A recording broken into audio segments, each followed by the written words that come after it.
ऐकताय का? एक छोटीशी गोष्ट.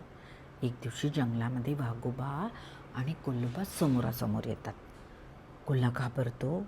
वाघ त्याला म्हणतो, अरे, आम्ही तर तुझी खूप हुशारी, चातुर्य ऐकले रे. आम्हाला कधी सिद्ध करून दाखवणार? कोल्हा म्हणतो, हो हो, मी माझी हुशारी नक्की सिद्ध करीन. कोल्हा रस्त्याने जायला लागतो, विचार करायला लागतो, तर त्याला गाढव दिसतं.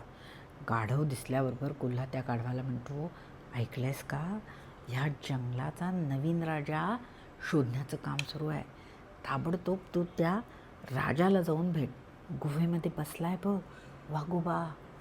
कोल्हा आपलं काम करतो, गाढवाला सांगून टाकतो. गाढव कुठलाही विचार न करता त्या गुहेत जातो. राजा बनायचं असतं ना, राजाची स्वप्न पाहायला लागतो. गुहेत गेल्याबरोबर वाघोबा गाढवाला पाहून झडप घालतो. गाढवाचा कान तोंडात येतो. कसा बसा तरी जीव वाचतो. कान वाघोबाच्या तोंडात. बिना कानाचा तो बाहेर येतो आणि कोल्ह्याला म्हणतो कसा, अरे कसलं काय, मी गेल्या गेल्या माझा कानच धरला रे.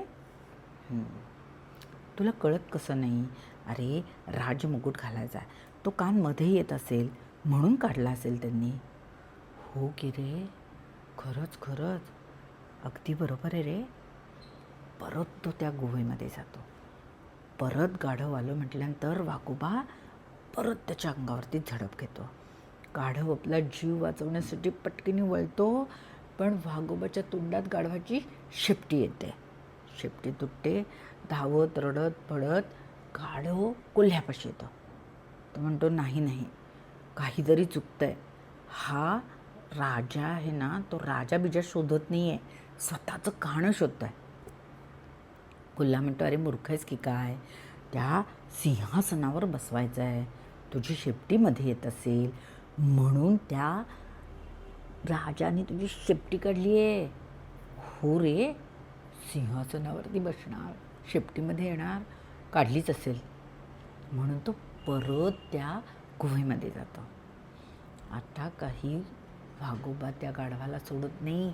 पटकनी धरून तो त्याला फडशा पाडून टाकतो. आपल्याला कोण सांगतं आहे, आपल्याला मोहात कोण पाडतं आहे आणि स्वतःचा फायदा करून घेतो आहे, हे लक्षात येणं जास्त चांगलं.